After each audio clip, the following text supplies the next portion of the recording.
It's time to get big, it's time to get huge. What's going on, guys? In this video, well, I was trying to copy Rich Piana, but it is true. It is time to get big. 2025, it's time to get huge. But guess what? We're not just gonna gain weight, but we're gonna gain muscle. I don't want you guys to become sloppy and fluffy and gain a lot of fat, but we want to gain good quality weight. All right, a lot of people will say, oh, I'm going on a bulk, and next thing you know, they just added on fat. But it's not going to be your case. It's not going to be my case. 2025, the year to get huge, but the year to put some good quality muscle on. I'll give you 6 tips. 1, 2, 3, 4, 5, 6. Yes, 6 tips to help you put quality weight on and not gain fat. All right, yes, you will gain a bit of fat. All right, that's just the reality of it. That comes with the field, but we don't want to overgain fat, and we don't want to gain only fat. We want to make sure we're putting good quality weight on and not just becoming a little ball. All right, we don't want, or a big ball, but we don't want to become a ball. We want to stay big. We want to keep that V shape. We want to keep the midsection tight and put on good quality muscle, weight on, and bulk the right way. So let's jump straight into it. Number 1. Clean food. You gotta keep that clean food in. The same food that you were eating on prep. Maybe you were eating sweet potatoes and chicken or sweet potatoes and beef. All right. Well, now you will still eat the same quality of clean food. It's not because it's a bulk that you're gonna order Domino's pizza every 10 minutes and look at your Uber Eat app. All right. We wanna keep eating clean food. We will just maybe change the sources and increase the quantity, which means instead of going for chicken breast every meal, you can add on some chicken thighs. You can add on some minced beef, which has a little bit more fat. You can do a bit more red meat, a bit more salmon and your tuna cans. You can add more olive oil to your dishes, but it's still clean food. Nuts, peanut butter, a bit more avocados to get those calories up. Yes, we want to be in a surplus, but the source of your calories matter. I don't care what everybody says, calories in, calories out. Yes, but at the end of the day, the source will matter. Try eating 5,000 calories from McDonald's as opposed to 5,000 calories from good quality potatoes, rice, steak, and eggs, and tell me if you don't feel the same, all right? Or if you don't feel different, because you will feel a difference, all right? So we keep that clean food. I'm not saying it has to be 100% clean. You can go on a cheat meal once in a while, but I want you to keep that consistency that you had during prep. It's not because it's an off season or the bulking season that you're just gonna start adding, what is it called? The Big Daddy biscuit. There was a biscuit called Big Daddy. It's like 400 calories. And the other day a guy was just eating 5 of those and he's like, bro, I'm bulking. It doesn't matter if you're bulking or not. You gotta still make sure that you're accountable to yourself and you can't just eat whatever, all right? Because then you're gonna gain fat. Keep that midsection tight. Make sure you're tracking every single thing, all right? As well, yes, that was not even a point, but guys, tracking is important because then we have a baseline. You can't be like, yeah, I'm bulking now, I'm going all off and everything is up in the air. I'm maybe averaging 5,000 calories. No, you gotta know how much you're eating, because then when the diet will start, we can just pull some things out and it's gonna be super easy for you to lose weight. But if you don't know what's your baseline now, one day you're eating 5,000, one day 3,000, one day you're adding a chocolate cookie, one day you're adding some chips. Nobody knows, so you're not bulking. You're just basically being lazy, eating whatever you want and using that as an excuse as a bulk, all right? So bulking doesn't mean that the consistency of the prep that you had will be out of the window. Number 2, keep your steps high, keep that cardio in, all right? I'm not saying you have to do high intensity cardio or crazy cardio all year long, all right?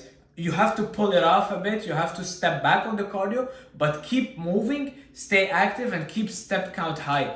Mainly for digestion, to keep you hungry, but also for nutrition partitioning, all right? I don't want to get too deep in the details, but when you're eating so much, calories are high, walking will help those nutrients be sent to the right places that you want, instead of just eating, sitting on the couch, Netflix. Oh, I'm bulking, I can't move. No, keep those steps high and it will help with your digestion. It will help you also keep that waist tight and will help with your insulin sensitivity. It's just amazing. Keep walking. I don't recommend you doing very high intensity cardio, all right? But keep the step count high. Number 3, slowly but surely. Slowly let the body get used to it, all right? Imagine a fire and we're throwing small pieces of wood on the fire. This is what we want. And this is your metabolism, is the fire, and we throw small pieces of wood and the fire is taking more and more and more and more flame. The flame is getting bigger, as opposed to taking a huge piece of brick,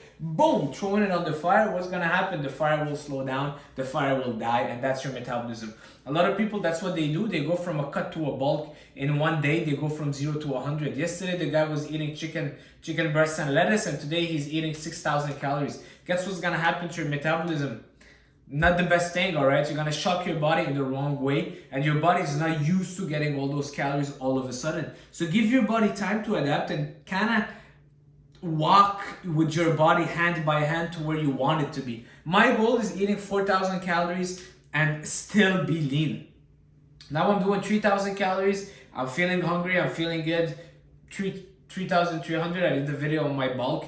You can check out the last video, but the goal is increasing it. You don't want to start with a high point. Where do you go from there? Okay, I'm at 5,000 calories. Where do I go from there? 500, 600? You'll eventually end up getting fat. All right, so start with, let's say, 3,000, 3,200. After a week, reassess. All right, I can add a little bit more. My metabolism is hungry again. Food is not sitting. But if you're eating all your 5,000 calories, food is sitting, you don't feel good, you're going to get that gut blowing up and you're just not going to feel good. All right, so make sure you drip feed your body and let your metabolism get used to it and ask for more.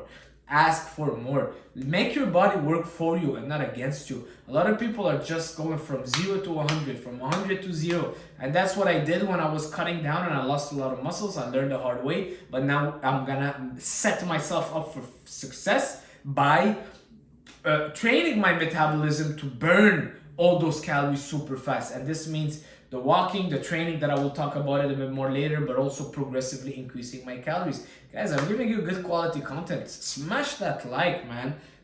Smash that like. I'm getting super pumped. Today I did a good chest workout and I feel super good. I feel like finally the carbs are sticking to my body after my show.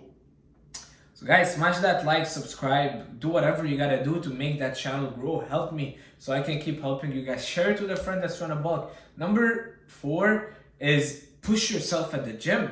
All right, you're bulking. It's time for you to go back to the basics, the steak and potato, to the compound lift. All right, the bread and butter of training. I'm sorry for all you guys that are fanatics of machines. They're not gonna cut it right now. Yes, you can. It's not an either or, like my brother Phil always says. You can add them on, but I want you guys to focus back on those bench press, the barbell press, the heavy rows, the heavy squats, the deadlift. It could be a stiff leg deadlift. It could be a Romanian. It could be whatever hip hinge movement, but get those back, guys. I removed them and I paid the price. I did pay the price, especially if you're a natural lifter. We want to make sure that we got back those compound lifts.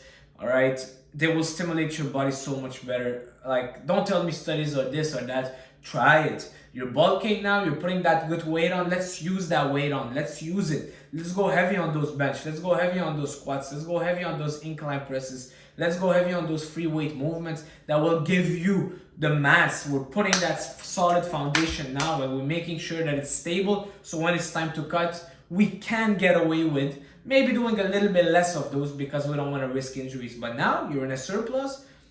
You must be killing it at the gym, all right? You should. Number 5, increase your training intensity or volume. Yes.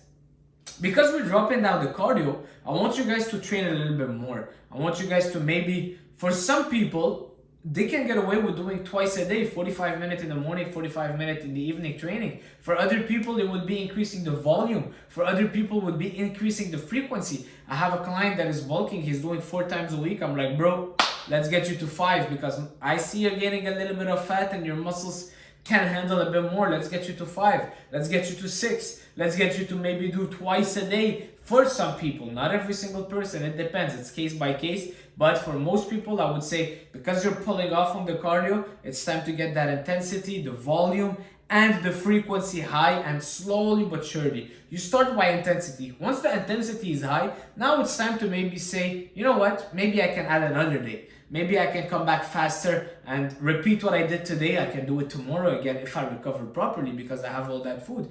Now you do it another day and you feel just so good. Okay, maybe I can go for a few more sets. Instead of doing just 5 sets, I can do 6 sets of this exercise and then see how I feel. Don't add everything at once, all right? Moving on, mini cuts. Guys, mini cuts are important. I'm not a big fan of doing high and low days on a bulk. A lot of people will say, well, bulking, carb cycling, this, that. When you're training legs, you need more carbs. When you're training back, you need a bit more.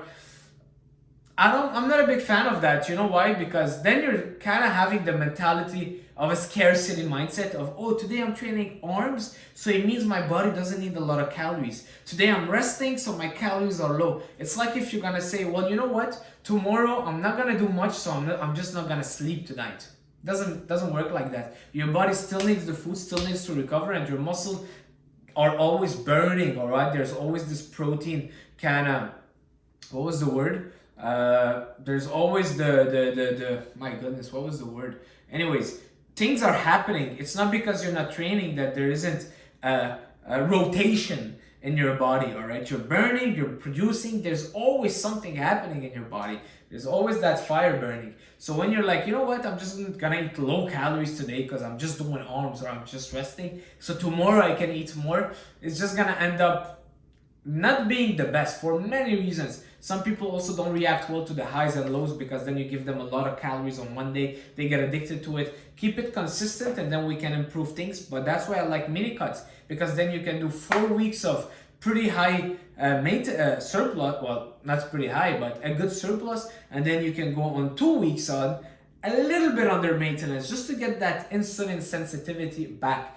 So insulin sensitivity, in short, basically your body produces your pancreas produces insulin every single time you eat. All right, it could be carbs. The carbs will produce more insulin because insulin basically stocks food. So let's say you just ate, I don't know, rice, and I don't know, you just ate a meal of, you just had a banana. What's gonna happen is that this banana, the sugar will go into your blood. Insulin will come, take that sugar, and boom, send it where it needs to. All right, send it to your muscles, send it to your biceps. Hey, biceps, take this sugars from the banana, let's replenish that muscle glycogen. But at a certain point, when you're in a surplus for a long time, you become what we call insulin resistant. So because you're always in a surplus, there's always blood sugar, there's always sugar in your blood, there's always food in your system. Well, your insulin is just overworked, your pancreas are overworked, your insulin is just doing so much work, taking this from there, sending it there, and the muscles are just full, they're saturated. Hey, stop giving me more bananas, stop giving me more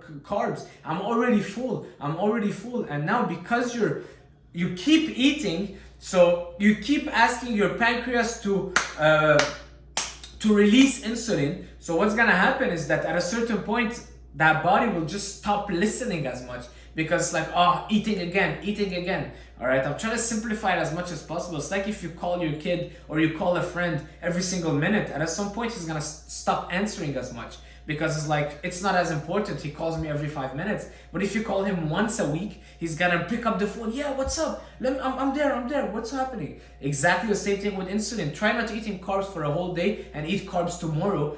You will feel it like crazy, you will feel the pump because your body is sensitive to the carbs. So boom, pancreas, shoot a bit of insulin. Okay, boom, take that insulin, send it to the muscle. Wow, I feel the pump, I feel so good. But then eat bananas every single minute. By the 10th banana of the day, do you feel it? Not really, I don't feel anything. All right, and when you're insulin resistant, is the worst place to be. All right, it could also cause a lot of health issues because blood sugar is always elevated, so type 2 diabetes, etc. But also in terms of bulking, all right, because now the food you're eating is not getting utilized by the muscles, and that's the worst thing. Now you have to eat more to get less. Not the best thing to do. So mini cuts, and that's why walking helps, because it helps you kind of get hungry again, get sensitive again to all that food. And that's it, guys, man. Trust me, I used to charge a lot of money for those information. So just like that video, share it with your best friend. I'm just kidding, guys. You can do whatever you want. What else did I want to say? Keep taking the creatine, keep taking the proteins, but you know what? I'm thinking, I mean, my protein is this one, Athletic Alliance. The other one, I use it to flavor my Greek yogurt. But now that I'm in a bulk, you guys can tell me your opinion on it too. I'm thinking of really lowering down my protein powder and just eating more food.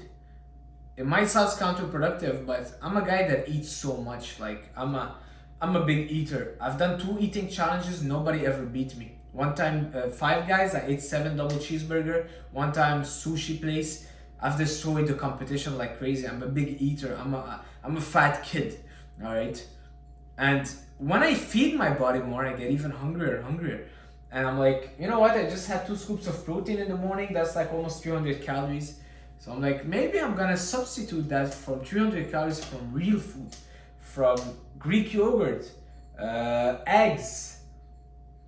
I'm thinking about it. I just don't want to kind of waste calories. I love food. You tell me to eat 10,000 calories a day, I'll do it no problem for forever. All right, trust me. And I'm a cook, so for me, every single meal I take my time. It's like if every single meal it's the time of my life. Like yesterday I was baking some potato. I mean, I microwaved them, but then I baked them, and then I put a bit of salt, and then I went to get some garlic powder, and then I'm like making like the craziest dish, you know. I'm not the type of guy that just eats for function, which can be hard as bodybuilders, because for me, eating is one of the best time of my day. I enjoy my food.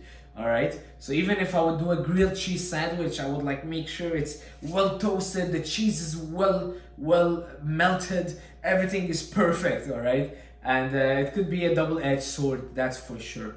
Some people that I know are like, oh, I just want to get my calories in. I know a friend of mine, he just needs to get his calories in. He would eat his peanut butter just like this is a tablespoon just to get it done. And he's like, oh, I hate it. And he's just washing it down with some Coca-Cola or whatever. I'm like, bro, this is 100 calories for me. I would really like worship kind of that tablespoon of peanut butter and make sure that I'm enjoying every little sip of it. All right, so that's it for this video. I'll see you guys soon. Ciao.